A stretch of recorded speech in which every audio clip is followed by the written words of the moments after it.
I think, yeah, we need to teach them to have something more than themselves, because when they have something more than themselves, they have a greater desire within themselves to help others around them. Hey guys, this is Wes Israelson and we are on Give a Sip podcast. We are here on the lake. We've got some amazing people outside and getting ready to film our next episodes of the podcast. But what you're going to hear when you listen to our podcast episodes, real life stories of success, business failures, families, everything in business. When you're an entrepreneur and you go into something, this is the story. This is the place you can hear people's real life experiences. And if you want to be a part of this amazing thing and share your story, help build your business, this is your chance. Wes Israelson, Main Street Office and Give a Sip podcast, where we care about the way your business sits. Hey guys, this is Wes Israelson with Give a Sip podcast. We are up here on the freaking ice. We got a pole in the water. We got the fish finder. We got a good friend of mine, Andrew Russo, right here. I want you to just briefly who you are, what your business name is, and what you do before we really dive into it. Okay. Well, thanks for allowing me to come up here for one of my firsts in life. That's awesome. Not been on first the ice ice before. Fishing, first podcast. First, love it. Yeah, 2 firsts in one day. Andrew Russo. My company is On Guard Alarm. I've been in business for 15 years, and we focus on security for businesses and residential homes. And awesome. The question's going to come up maybe for me, but not for, I don't know, in general. How'd we meet? We met through a networking group. Yeah. And that networking group is called? BNI. The notorious BNI. BNI, the Gold Mine chapter. Yes, Gold Mine chapter, which is one of the best in the state, I believe, right? I would say it is the best in the state. The largest and best. With that said, you started your business in BNI. I did. Why start it? What were you doing? What was the reason? You know, I started actually in the alarm industry in 1997, and was working for a couple of entrepreneurs.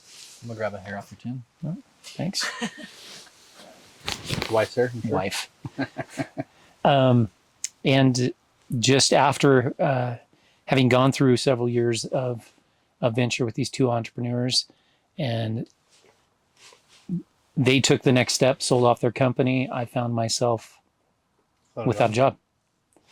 And having been in the industry since 97, and to that time it was about 2005, I was like, what do I do? And at that point in time, actually, I thought, well, maybe I'll start my own company. And I started a small alarm company and invested in something else. And about a year later, I was like, you know what? I need to get out of alarms. I'm burned out. It's not that great. And so I kind of focused on that venture. The venture, I ended up having to wrap up that. Didn't quite go as well as I wanted it to, that investment. And then found myself once again kind of going, okay, I don't have a job. And it took me about a year and a half to really convince my wife to let me start a business. And that's when On Guard Alarm started.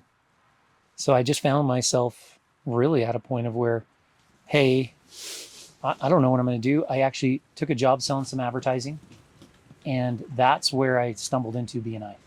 Oh, really? Yeah. And I was always kind of the guy that would be like, oh, hey, Wes, you need a mortgage? Oh, I have a buddy. He does mortgages. And I would refer people constantly. The missing component was the reciprocal referral back. And so when I met somebody in BNI, and it was a small chapter, and they kind of explained the giver's gain mentality, that kind of really just resonated with me. And I thought, you know what? I need to be a part of this.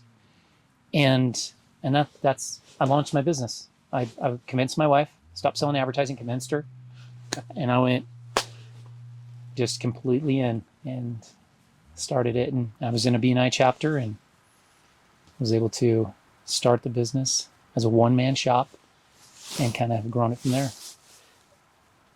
I'm going to use that to segue into what I want to ask. So I've got a business partner too. His name's Derek Oborn, and we are really close. Oftentimes we talk about what did our wives say about the decision we're making. What you just said, how important is it that your wife is on the same page as you to make sure the business is running? You know, that is an interesting question, because years ago when I started my business, because I had a venture not go so well, she was very, very hesitant. She didn't want to go down that road again. She didn't want to have the stress, just the uncertainty of having a venture not go well or whether it was going to go well.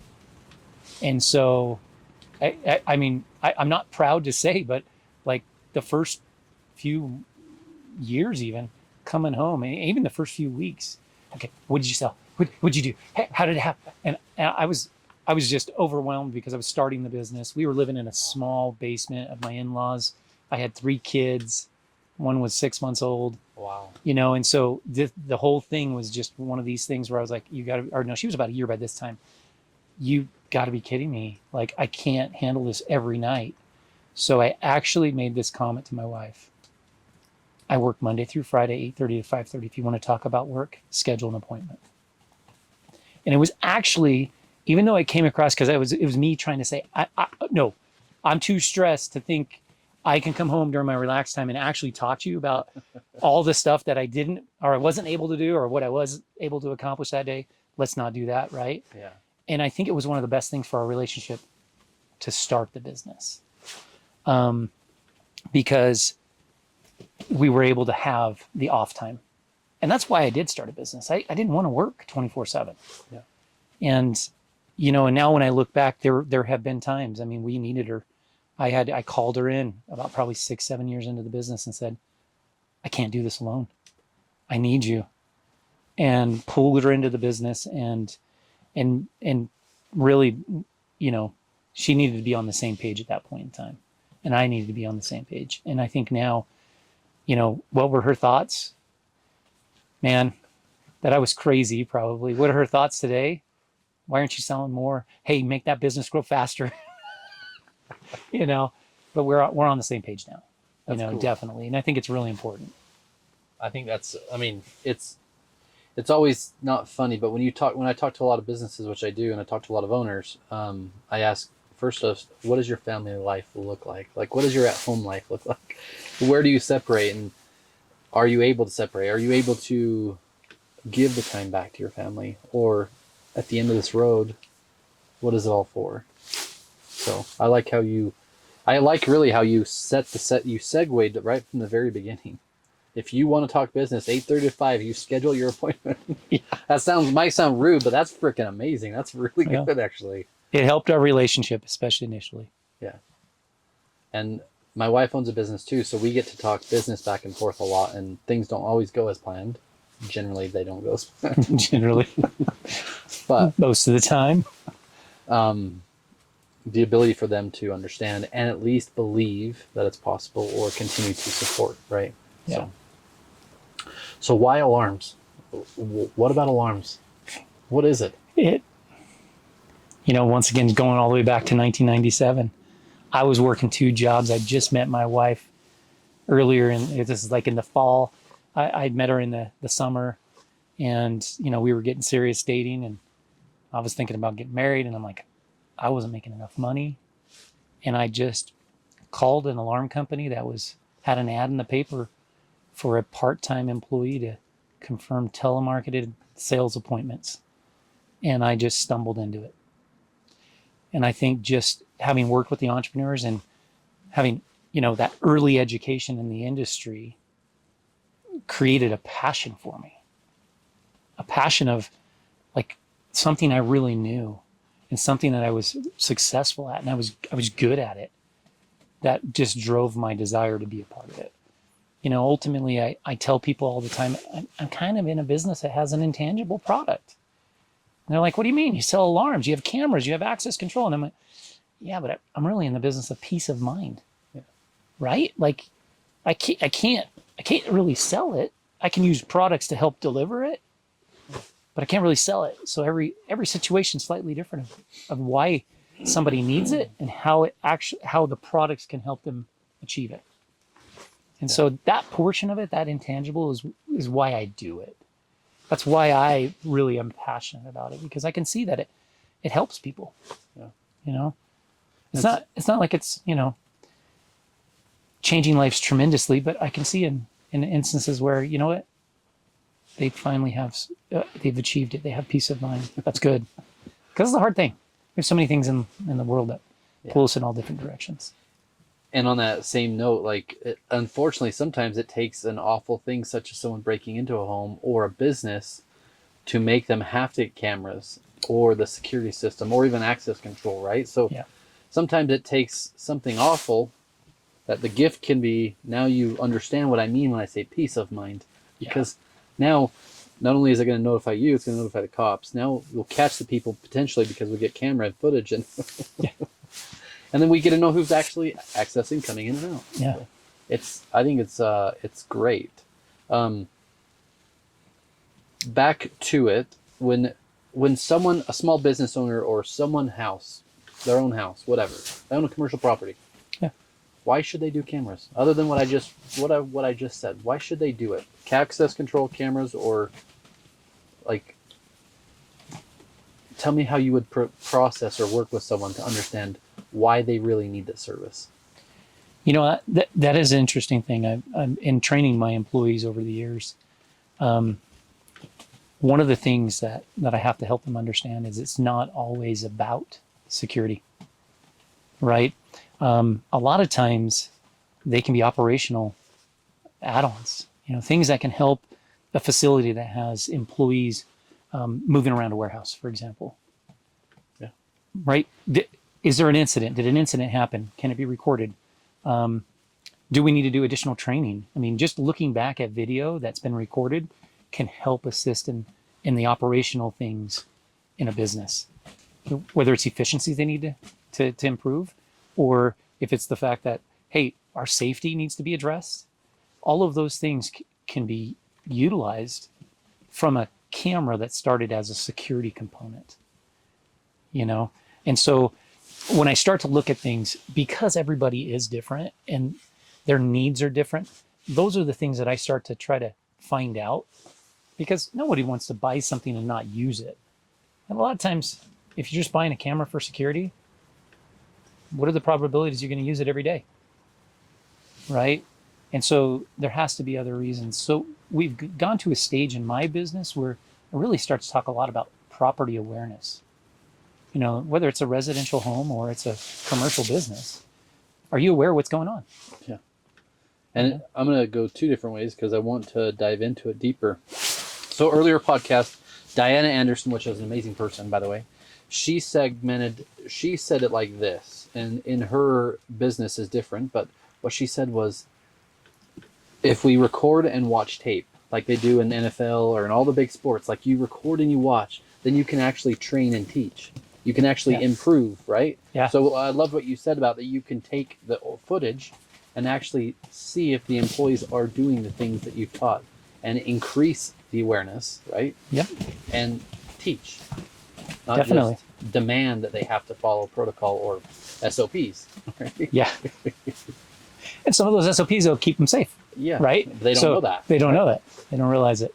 I mean, how many funny videos, not funny maybe, but a forklift tipping over because someone's lifting up or hit a door or something, right? I mean, in a business alone like ours, we have 30 employees, so I wish we could have cameras in trucks. I wish we could have this. Put them everywhere. Yeah. Right? Oh, man. Yeah. Yes. But at the same time, let's not put them everywhere.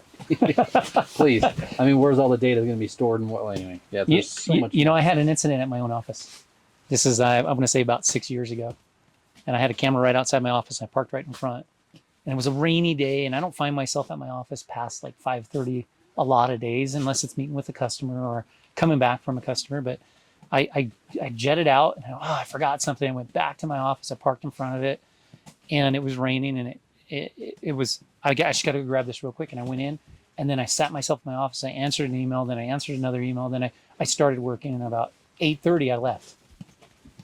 Well, I didn't pay attention to how I parked, and I was slightly over the line. I was one of those guys. It was right in front of my office. It's called long bed life, but yes, I agree. Craziest thing ever, though, is I'm like, I go out and there's a note on my window, and I'm looking at my truck, and it's keyed.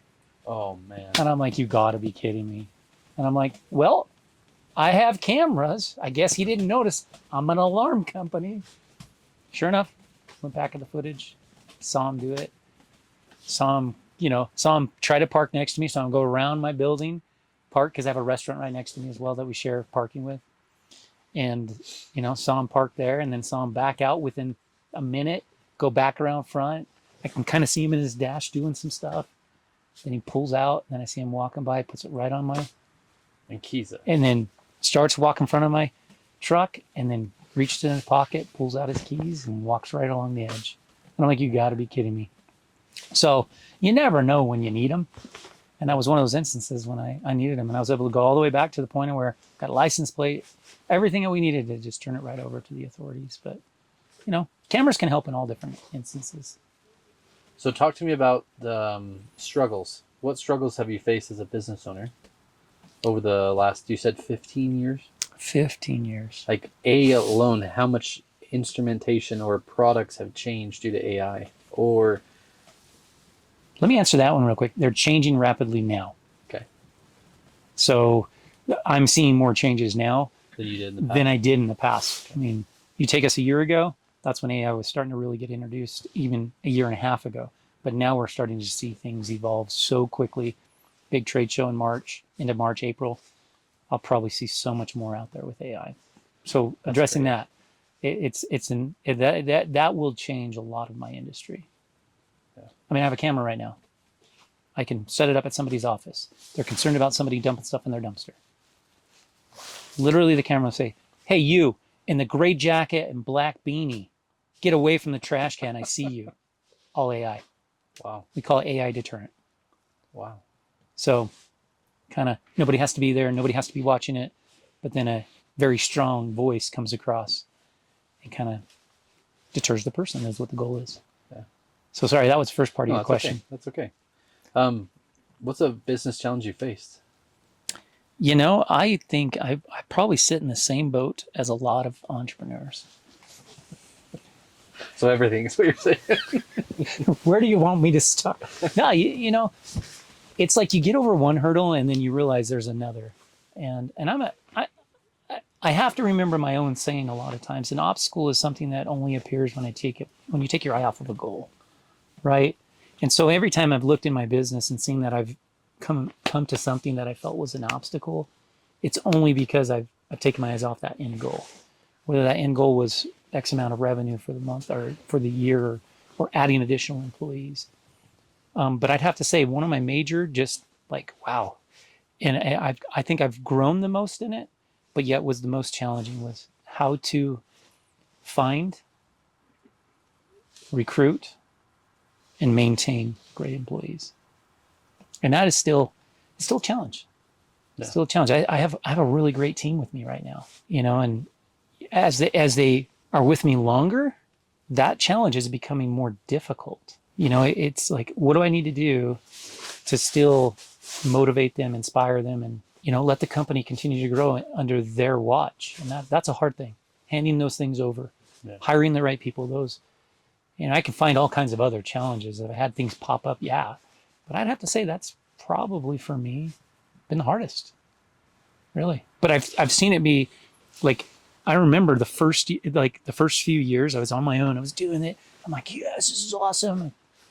Increased my pay a little bit, but it was still me. And I hired one guy from September to December, and my revenues jumped $30,000, right? Because I was still that small. It was like I did, 75,000 my first year, 150 the second year, 160 the third year. I thought, well, okay, I guess I'm not going to do anything. 190 the fourth year, and I'm like, the key was employees. So here was my first encounter of like, I needed to add people because it helped me grow. And then also the encounter of, how do I inspire them? How do I manage them? How do I recruit them and be able to keep them, right? And my business has grown because of that, because of the people. Yeah. And I haven't always made the best I haven't been the best manager. I haven't made the best choices in hiring people, but I felt like I've turned a corner and I'm trying. I feel like as a business owner, people think that that you know everything, that you know all the answers. You should answer every question that they ever give you the right way, the best way possible. Hold on, let me get into my book of correct answers as an employer. Right? I mean, I wish there was a book. Right? Well, even then, it would be outdated, like AI is probably going to do in some ways, right? But everyone's experience is different. Everyone's passion is different. Everyone's fuel or drives are different, right? And getting them to align, kind of building that culture with an alignment to who they are, but who they want to be also can be a big thing. We've got a lot of great employees. We haven't always made the best decisions. PTO is still a hard thing at times, right?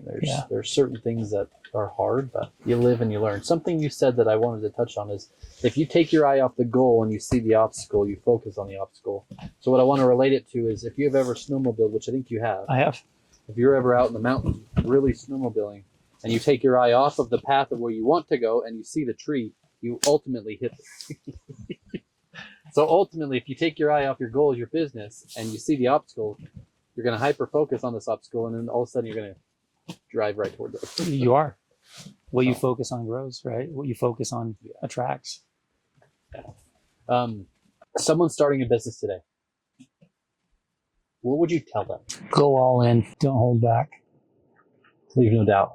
Leave no doubt. There's too many times that, I think people, they doubt themselves and they do it halfway and they feel like they didn't succeed because in every business, I think it's hard initially. I really do. I mean, I bootstrapped it and really made it work, but I had no other option is what I saw. So that's why I went all in. But I've seen too many people close doors, wrap up shop, and all they needed was just to maybe give it a little bit more. It looked like from the outside. You never know from the inside. I mean, what somebody's really going through. But I would say go all in. If you're going to start the business, go all in. I mean, I could say a lot of other things. Make sure you have a good plan. Make sure but and I know, even if you have a great plan, that can change. That can change once you're involved, once you've started. I was definitely surprised that in my business that I had to make a change within 4 months. I made changes of when I launched. So because we don't know, you don't elevate yourself, your knowledge and your experiences, you'll never grow anyway. But without that stuff, you don't know what your target is. You know what your target can be, right? But how can that be the target as you gain more knowledge? Naturally, it's going to keep changing in a way, right? Yeah. So with knowledge and experience, you gain more. Something you said that I also want to touch on is I was on the way up this morning, which was about an hour and 40-minute drive. So thank you for making the drive, by the way. Huh.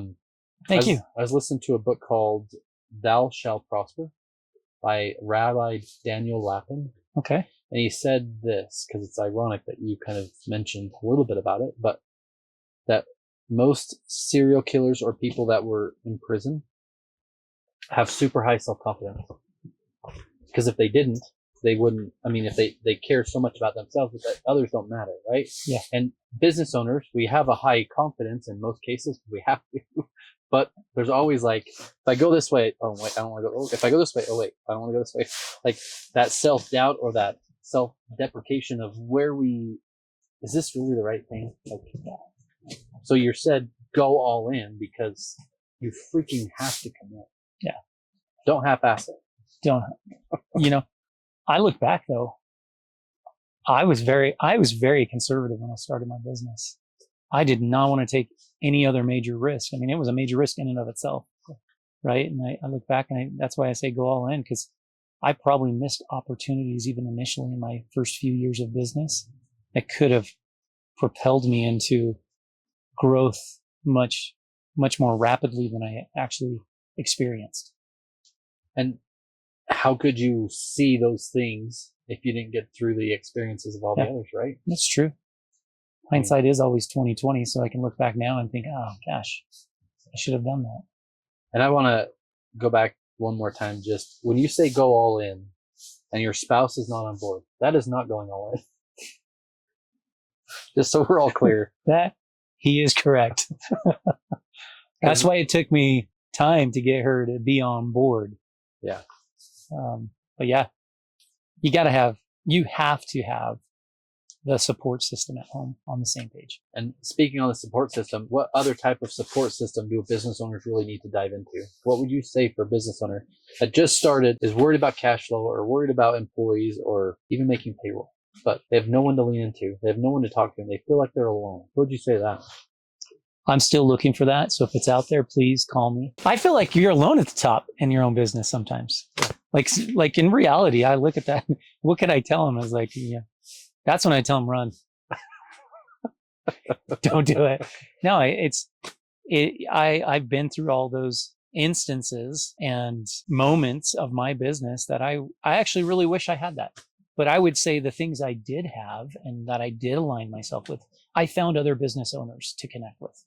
I found them through BNI. Little shout out, Jared Rasmussen, Brownie's Lock and Security, Thal Dixon, Dixon Security Cameras. Great company, both. Yeah. We used to meet every week. Outside of BNI, we'd grab breakfast together. We'd just talk about business. We'd talk about our problems. That was a kind of a way to, let all that insecurity and uncertainty out in the open with someone else that could have possibly been experiencing it as well. So I'd highly recommend if somebody was starting a business to get through those early years, align yourself with, in this case, maybe a mentor, someone that's already been successful, already been through it, that they can be an accountability mentor as well as partner in that sense to help you. Because, you have a partner. I've never had a partner. I've had a wife that, okay, hey, I want to talk to you about this. And it's like, I got to put the kids to bed. Right. Or, hey, I'm going to take the kids to school right now. And so during some moments of where I needed to really kind of vent and process and work through some of the things I was going through, I didn't quite have it. And so I found it through other great business owners around me. And I can name numbers of them now. I've been in BNI for 14 years in that chapter of Goldmine. And there are several great ones that I've consulted with over the years, shared my griefs with when it comes to or grievances, when it comes to business, and been able to get from them great insight and advice. When this is called Give a Sit podcast, where we care about the way your business sits. Obviously, we're sitting in some decent chairs, but in general, right? It's pretty decent. They're sliding, this right? This has got a little adjustment that you can slide on. But overall, the way that business sits financially, relationally, physically, all of those things matter. Because if you're not physically fit, meaning that you're not actually taking care of your body, right? And if you just work 24/7, we both know how that works. You have to sleep, you have to eat, and you have to work. So giving equal time. And as we continue to just talk more about life, business, and everything, the struggles of a business owner are real. Like back to what we were talking about, finding some sort of network, like you three, which are great, all great men, all great businesses from what I've known. That's a great place to start. It's important for us to find someone that we can confide in, right? It's important for us to find, like you said, a mentor, a business coach, or something, whatever that is. And even then, the podcast for us is that. Like, we get to have this relationship, this conversation. Yeah. And no, I'm not the only one going through at times hell. Like, I can see sun, but I don't see any sun out there. It's pretty dark and gloomy over me right now. But this shall pass, right? These things pass. And some things I remind myself of, will I die today? Is the business going to shut down today? No. These things don't matter. Like, this is just a feeling. Let's just keep going, put the reps in, and keep moving. So, back to business. So your inner passion for helping people. Yeah. Like, how old are your kids now? So I have 3 kids. Okay. My oldest is 22. He's engaged to be married in June this year. That's awesome. Yeah. We're excited. Amy's a great gal for him, and AJ's ready for that stage of life, even though he's young. And then my second oldest he's 20, and he's currently serving an LDS mission in Guayaquil, Ecuador. Oh, wow. Yeah. And he's learning a lot about life, what the real world's really about, what poverty really is. Yeah. And I think it's been a really great learning experience for him. And then I have a daughter who's 17 in 2 weeks. And she is just, like, if you took, I say this all the time, and now it's going to be officially on like a podcast, but I have an instrumentalist kind of musician, my oldest. I have an athlete who's my second oldest. And then I have my daughter who we just like took some of each one of those and just like scrambled them all together. And she's great at everything. She can sing, she can dance, she can ride horses, she can kickbox, she can snowboard. She's out doing it all. Draw. She's smart. Did she take after mom or dad? Definitely her mom. I mean, you're sitting here with me. You heard my comments, right? But those Those are my kids. I kind of forgot where you went because you got me talking about my family, and I can talk about my family. That's great. That's, I mean, a lot. business is family, right? I mean, it has to be. Your employees, you have to treat them like family, and you have your family that has to be a part of you as a business. Yeah. So I started talking about my family, but my kids are great, and those are where they're at in life. Your son went on a mission. Both of them. Yeah. And you also went on one too, right? I did. How important in your success of life was that mission? Do you believe? I think that experience is what solidified my character in life. And it solidified for me the opportunities that came afterwards. I started with the company part-time, maybe for about a month and a half, and saw where they had needs, and I expressed my desire to grow, that I quit my full-time job, and the part-time job became my full-time job. And because of my experience of learning how to work with people and kind of doing managerial type things, you know, with other missionaries and things like that, and having those responsibilities, taught me various things that I was able to implement initially, and they immediately started growing me in that company. I became the general manager within 4 months. Yeah. You know, so when I look back and you ask that question, like, to me, it was very critical for me to have done it, but more than anything else, coming out of that experience, it has just laid the foundation for me in my life to be able to have all the experience I have had. Yeah. You know, and to not be afraid of things. I mean, walking down the street in Italy to talk about a religion where you have a predominant religion is not the easiest thing in the world. And I mean, I'm Italian, so I love Italians. But at the same time, you know, when you're walking down that street every day and you see the people you talked to the day before just migrate over to the other side, it's just, how do you deal with that? That type of rejection, because that was rejection to me. Like, oh my gosh, I thought I had a great conversation with that person. I thought I built a relationship. Though they taught me a lot. So I can go through. So that whole experience, I think, had laid a foundation for me in life to become who I am. Whether it's, you know, the religious side of it, yeah, it's helped me there. But as an individual and a person and as a business owner, wow, I look back and I think, if I wouldn't have done that, I don't think I would have ever started my own business. I think I would have been afraid of it. I think I would have been really hesitant. And I ask that question because a lot of times when you're in that self-doubt or that side of like, I don't think I can do this, and you don't have a belief in a higher power, you don't have a belief in something else, sometimes you just have to trust God. Like, just give me a hint, give me a light, give me a focus. Jesus, take the wheel, man. Just something. Wait, wrong way. But David Mon, a good friend of mine who was on one of our podcasts recently, also said, we have our business plan, we have our mindset, we have everything we're doing, but yet God has his own plan. And sometimes our plans don't align. We don't know why, but sometimes they course correct and they were the better way to go, because we just have to trust that God has what's best for us too, right? Yeah, I believe that. I think without, you know, the initial periods, especially in my business, I relied a lot on my belief in God and the capability that he had to guide me in my early years of my business. You know, when you're got family, they need you to produce, you know, sometimes you only have so much. And I think sometimes having a belief in something else is super critical. And especially for me, it was God. And having that really helped carry me through.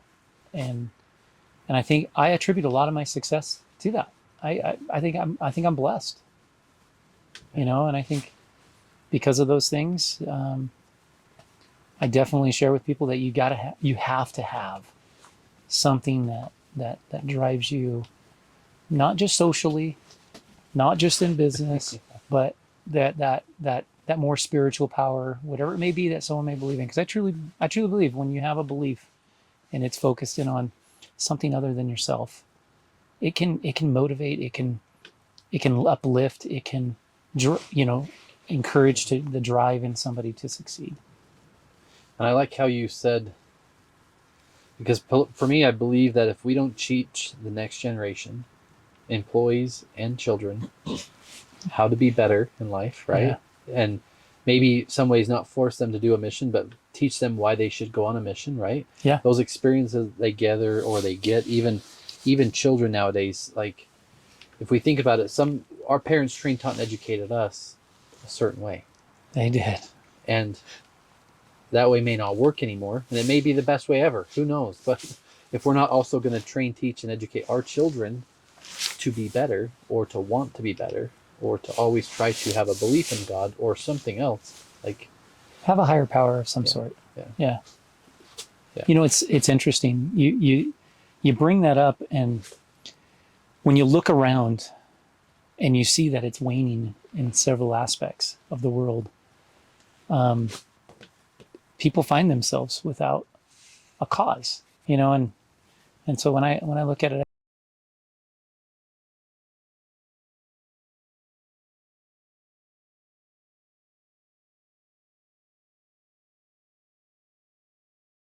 and uplift others, when I used to say to my kids, man, if you see that kid just sitting over all by himself, eating lunch, go over, say hi to him. Yeah. You don't know what's going on in their life. And I think that's the same thing. How many times do we do that in life and business? How many times have you looked around a room of business owners and seen on their face that they were going through something? A lot. And taken the moment to go over and say, how are you? How's it going, man? I feel like if I were to say for me, like I don't know if it's a deep inner drive to help people or always, it's almost like I want to solve the problem all the time, which is a bad thing at times. But I'll feel that way. And if I see someone I feel that way, I've told myself all in, because my coach used to say all in. You have to say all in, commit and go. So if I see it, I'll usually go say something. Yeah. If I feel it, I will text somebody randomly. And every time I've done it, they're like, you had no idea what that means to me.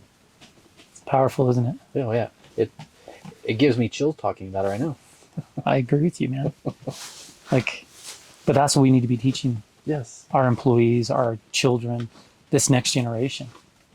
Because we never know. I just had a conversation yesterday with somebody. You just never know what's going on in somebody's life. You got a fish? Yeah. Oh. That was a real pro. Now, we just witnessed him going for a fish. And I thought National Geographic was awesome. Right? Yeah. Like, if they understood that just even those small things in life and just taking a moment, because we don't know what's going on in their lives, and just when you see it weighing heavily on their faces, reaching out and seeing what we can do. And it's amazing because if you take that approach with children, right, or you get the children to take that same approach, it's amazing, like powerful, and it does something even bigger. It multiplies. It does, because it's a feeling inside that changes the way you feel, and therefore gives, let's say, it releases oxytocin or something in your brain that gets you to want to have that experience again. But like you said, those three people, you, Thal, and Jared, in a business room or in a breakfast, wherever you guys were meeting. Yeah. All of you believe in God? We do. Yeah. And when I found business groups and I'm finding all these things that I'm looking for, guess what? They all have a belief in a higher power. Yeah. I'm like, man, I wasn't raised with that. Not that my parents didn't do a bad job, but the last thing my dad said, not to go dark, but Dad, we're all losing you. And he says, you don't realize I lose everything.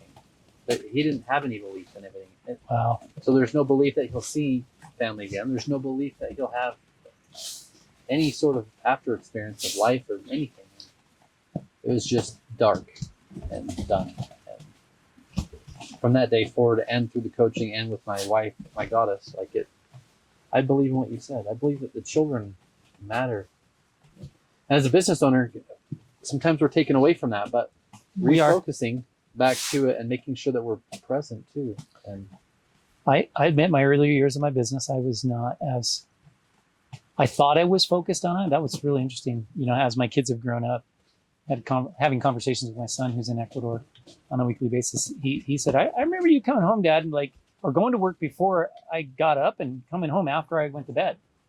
And I don't remember working that much in my early years of my business.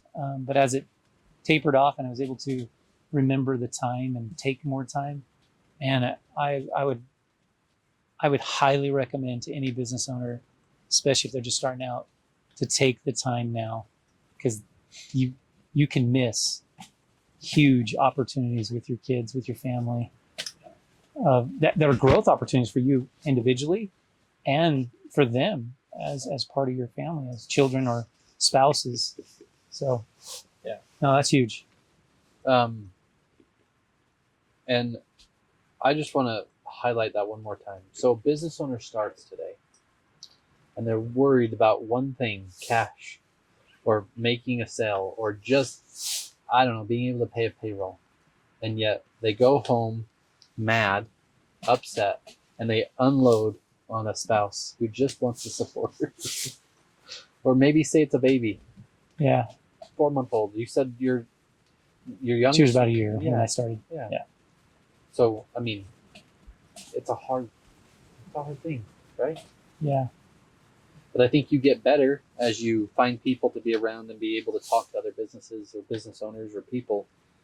And also, like you said from the very beginning, if you're all in, just be all in. Every day, wake up all in. Mindset, all in. All in, man. I like that. All in. The mindset. What's a daily routine for you look like? Do you have a daily regimen, daily routine, or anything like that? I'm not that, my routine, but it's interesting how my routine has changed over the years. I dedicated so much to the entrepreneurs that I was working with that my routine became more of how can I spend more time with my family. And I even just said, I thought I was spending as much time as I could in the early years of my business, and I wasn't. Yeah. But my routines have become more of I don't have those set ones where I'm thinking about my day and what's going on. Once I get to my office is when I start to hit those routines. The earlier in the mornings, I'll work out a couple times a week. To me, that's really important. I've worked out more in the past, but as I'm getting older and aging, injuries there more frequently. And so I'm trying to taper off that. So it's interesting to make that transition, because I was every morning going and going and going.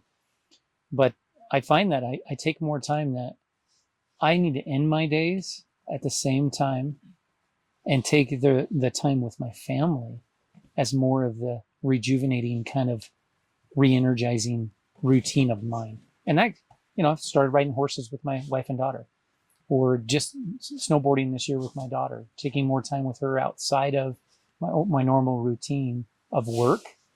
I'm seeing has more of an effect on me in my business, because, for example, I have responsibilities in church, and I was at a meeting late last night till 9:30, and to me it's I couldn't shut down. I couldn't, and all of a sudden I was going to start working, and that's not my normal routine, right? So I'm trying to transition on a couple of things like that, where it's okay, wait, my routine's to be home by 5:36, then dinner with the family, then those are the type of things that have helped me at this stage of my career. But I know there's other people. I know you have a powerful one that I wish, and not that I wish, all I'd have to say is I'm all in, and I probably could do it, right? But you have a great, way of starting your day, and I'd love to hear it. But you've probably shared it 1,000 times on your podcast now. I don't think we've ever shared it, actually. I would love to hear it because it's powerful, and I know when I have talked to you about it, it's made me think, okay, how can I get some refocus in my life? Truth be told, I can't take credit for my morning routine. I can take credit for the consistency and the action toward it, right? Fish is coming right back up again. Really? Yeah. That's crazy. I hope you're lucky enough to catch one. I hope so. But your consistency? The consistency side of the daily focus. So daily focus for me looks like CSCs, which are called conscious self-creations of who I believe I am future tense. So I am a man of God and I pray for others. I'm a connector of talent and power. I'm an architect of my own life, my heart, and my business, right? Those are some of the things I say. My goddess is my superpower. There's a number of things I say, right? Yeah. But those have elaborated over the years, I should say, and they've only gotten more pronounced into conscious self-creation is about who you believe you are, future tense. So the coaching group, Satem Anali and his team were amazing to go through this program that got me to think differently, such as what we're talking about now. Like the children, what are you doing for your wife? What are you doing for your children? Are you all in? Are you really all in? Really, yeah. And when you don't know, you're not. When you know, it's simple. Yeah. So right? true. There's a fish down there that we're trying to catch, just so we're all clear on what's going on over here. But I go into my top 10, which is kind of the top 10 things I want to change or do for business. So one of ours is our used furniture gross sales are 1.6 million this year. So that's our target, and that's what I say every day. So in my mind, it's here, sleeping, whether I'm awake or not, I'm thinking it. So then my actions start to align with it. And then I go for a grateful list. So that grateful list has everything that's in there that I'm grateful for, which the podcast is part of it, all the friends and people and family and different things in the life and business, right? And it's my to-do list, like a daily list. A daily list. So I have the things I have to do and the list I need to do. These are the things that have to get done no matter what. Rain comes, snow, whatever, doesn't matter. And then past that is my prayer list. I pray for multiple people. And there's a guy that's in the hospital waiting in the ICU for a heart transplant. There's multiple people, like, came home from a farewell and were hit by a drunk driver, and one can't walk, have the arm. I mean, it's a lot, right? Yeah. Not that my prayer is going to help, but it will. It's going to help. And it takes 12 minutes to record every day. Does it? Yeah. 10, 12 minutes, whatever it is. But the thing that I've noticed that I really wanted to highlight, the reason I'm willing to go through it, is because my princesses, my daughters, go through theirs. They don't do it religiously, but I've watched them change. And the other morning last week, I was going through it on Friday, and my oldest, can I do mine in between yours? So I would say a CSC, I am the architect of my life, my heart, my business. And she said, I am pretty. I would say mine, she would say, I am beautiful. Or I am the best big sissy. I'm the best listener. Like, just getting them to think differently. And the actions that align with that are different when they do it. I think it's 365 days or 400 days straight that you've been doing this. Yeah. Well, I mean, I've been doing it for 3 years, 2.5 years, but consistently every day. Wow. I cannot miss. And if I miss, then I've let myself down. Yeah. But that consistency is like put a different priority on what's most important. And it's also put a priority on back to my family that's most important. And then subconsciously and consciously align. Like, you're changing your future self. Exactly. You're molding and shaping who you want to become. One of mine is I'm changing my family's life forever. I'm changing our family's evolution forever. I am changing it in every aspect, in the spiritual, physical, relational, and the financial, all aspects, right? And everyone's different. Everyone has their own thing or their own idea, but you have to find what works. Just like in business, you can't follow your business plan 100%. No. And you can't follow just your financial advisor 100%, but you have to get, like Jim Quick, who's one of the fastest readers in the world, he said, I read every book and then I make my own decision. Not that we can read every book, but you can certainly meet with a bunch of business owners. He says, I'm going to be educated and informed, and then he's going to make his decisions. And we can have a podcast where we get to talk this. So we can. And do it outside where we're in the elements. And yeah, it's windy outside and we're ice fishing. So the routine side of life or business is important to me because it's teaching my children to continue to build their routine in life. And it's teaching employees to help build theirs, or even bigger than that. Now I have 20 accountability partners that I send it to every day. Wow. And some of them are like, yeah, don't stop sending. Some of them are like, wow, I need that today. Or some of them are like, send me theirs right back. And I'm like, oh, I need to step my game up. So like, it's really cool. I mean, it's been, obviously I'm excited now. What's the one thing in the 400 days that you've been that consistent that you could say has been the most beneficial from having done this every day? The consistency. That I know I'm all in. I leave no doubt every day. Wow. I know there's no doubt. There's no doubt. There's no doubt in my wife and our relationship, even if I work late or have to go do something, Sure. or vice versa. I know there's no doubt in her because she's up in the morning working out with me. So I've tangents that with on a bike recording it. So I'm pedaling and recording, which my Dr. K, who's an amazing person, said that it's also getting deeper ingrained into your body. Because you're doing it on two different levels. You're actually seeing it, saying it, reading it, but then you're now physically tying it back to a physical attribution that your body's doing. So anyway. You're imprinting it in your own mind. Yes. Even deeper.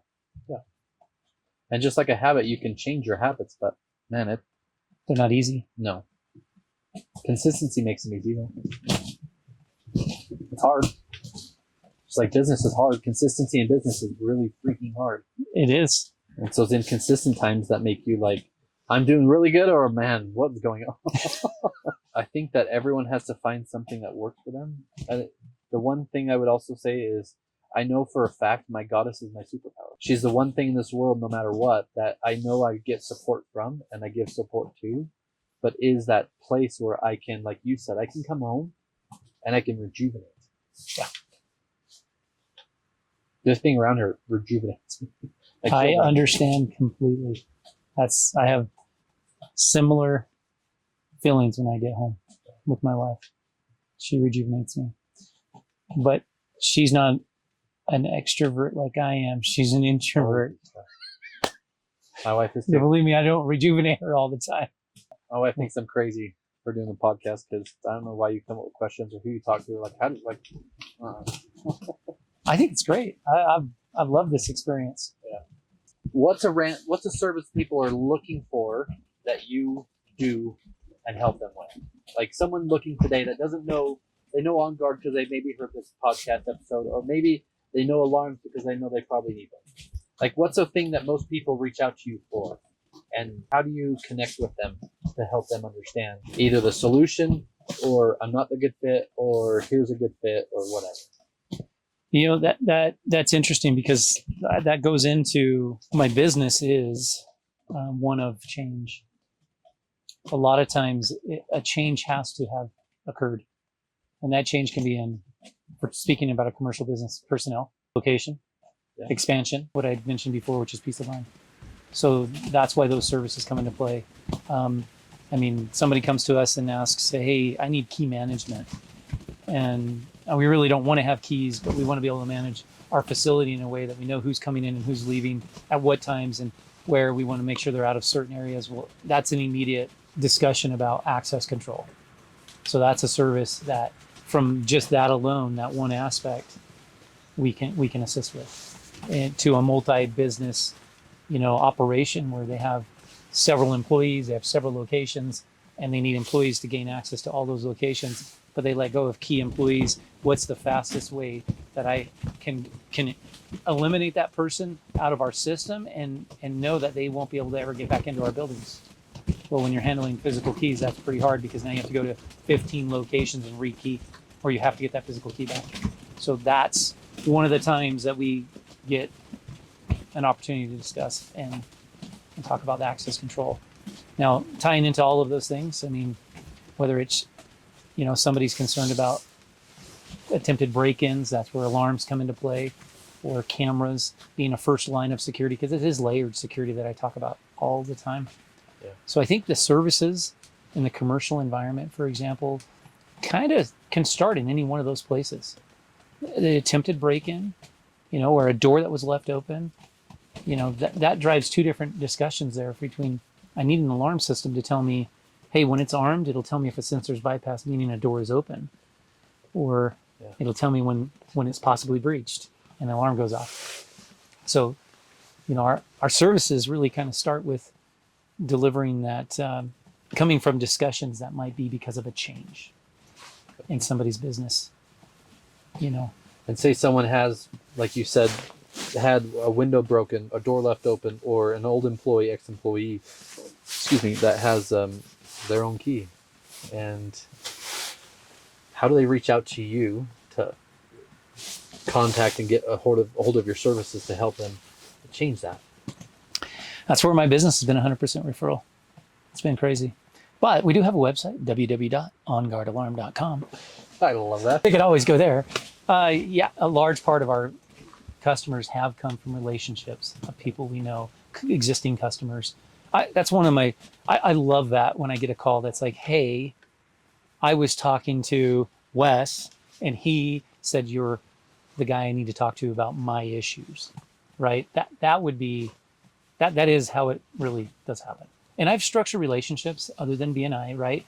So whether it's a builder, contractor, a real estate agent that's out there that has communicated with us and experienced our services already, then we're just getting referrals from them on a daily basis.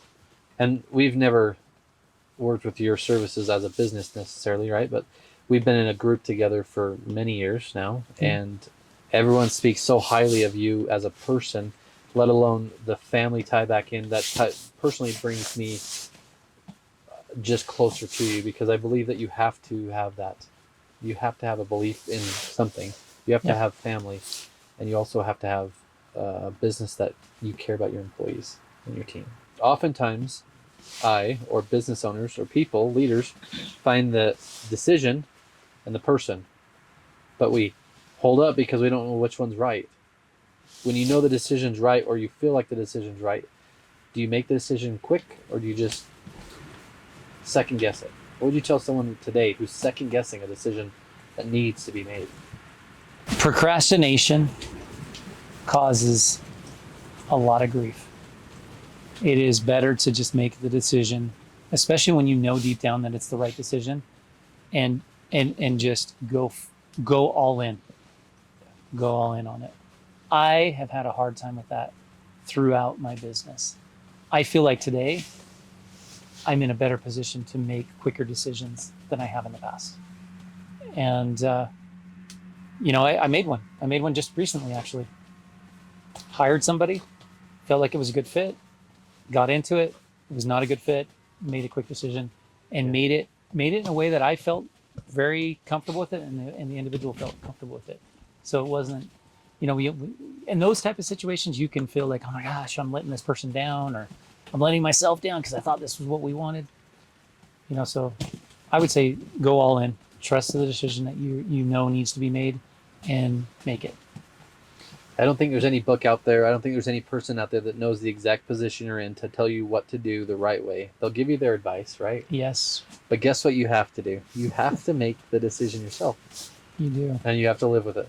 So the procrastination, as Andrew said, is something that stops and inhibits your actual business from growing, or your personal self from developing, or your family's life from getting better. So if you know the decision's right, make it. And don't do it in a sincere, apologetical way that you feel bad for. If you know it's the right decision, tell the person why and be upfront with it, right? Yeah. And go all in on it. Yeah. Thanks for being part of Give Us It. Thanks for letting me be a part of Give Us It. For me. Thank you. Yeah. And guys, this is Give Us It podcast. We are on the ice. As you can tell, it's windy. We did not catch a fish, but if you want your chance to try, reach out to Alex. Thanks, guys. Have a great day.